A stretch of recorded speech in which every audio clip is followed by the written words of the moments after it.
Ano nga ba ang air quality sa Pilipinas? Hindi maganda. Kung sasabihin ko maganda, I'd be lying.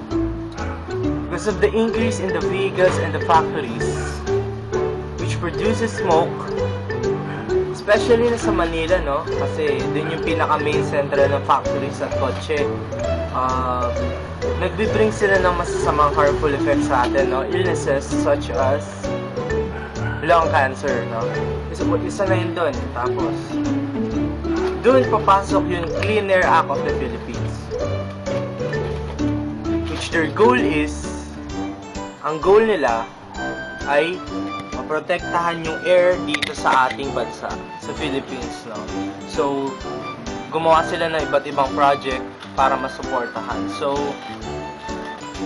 that is why we should support and help as much as we can para makatulong sa kanila, no? Para matulungan yung kanilang program, or it's a law, no? It's an act for all of us to protect our air. Maging aware po tayo sa ating surroundings, no? Kung hindi naman po malayo yung pupuntahan nyo, wag na po kayong magkotse. Sa mga factories naman po, sana mabawasan yung air tsaka waste na napupunta sa ating hangin at sa tubig. So, yun lang po, no? One last slogan.